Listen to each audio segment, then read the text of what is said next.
Lava Iris X1 is very recent device which entered Indian market, and this device was launched in competition to popular budget smartphone Moto E, which has got great response. This device on the other comes very close to Moto E in terms of specs and goes better as well in many departments. In this review we will tell you whether this device is worth the money you spend on it. Build quality, design, and form factor. Lava Iris X1 has the same design which we have seen on Lava Iris Pro 30 and Pro 20, and also have good quality of the plastic being used on the rear. The rear cover can be easily removed, but it's not loose. On the edges, we have sliver colored plastic which makes the device look premium.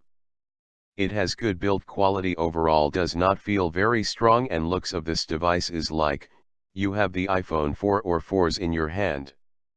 It matches the form factor as well, as you can easily hold it in one hand and can be used with one hand.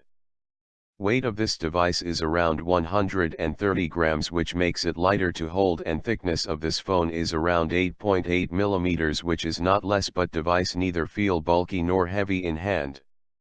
Camera performance.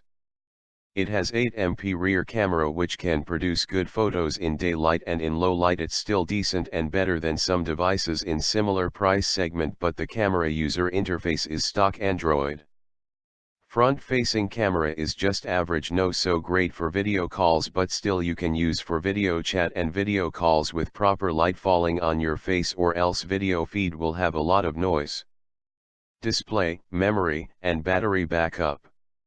It has IPS display with resolution 480 x 854 with good viewing angles, and color reproduction of the display is good as well. You can also read the phone display under sunlight, and it does support automatic brightness. Inbuilt memory of the phone is 4 GB, out of which around 1.70 GB is available to the user, and it has micro SD card slot as well. You can install apps on the SD card directly, as it gives this option once you insert SD card. You can change SD card as default write disk, reboot required. Battery drains quite fast when you play games or watch videos on this device. If you have more apps usage, then you will get around 1 day of backup, but with games and video playback it will give you around 5 to 6 hours max. Sound, video and navigation. The loudspeaker is placed on the rear back panel at the bottom. It might get blocked and muffled at times when you place the device on a flat table. Sound from loudspeaker is quite loud and good enough you can get at this price point. It can also play HD videos, but 720p videos played fine, but when we tried playing 1080p videos they showed audio and video sync issues. Still you can play them well using third-party video players like MX Player. You can also use this phone for GPS navigation. It worked for us when we tried using it in outdoors, but when we were indoors it was not able to lock GPS coordinates because of low signal strength. What we liked: better camera performance, lightweight, great form factor and one-handed usage. Front camera.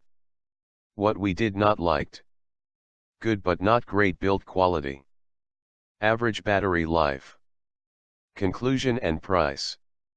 Lava Iris X1 is available in offline market and online market for around Rs 7,999 INR, and it is one of the good Moto E competitor with better camera, front camera.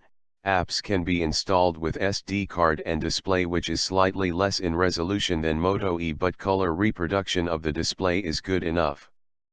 In all, we like Lava Iris X1 apart from the fact that it has good but not great build quality and stock Android camera user interface, but still none of these points can be deal breaker for many users out there.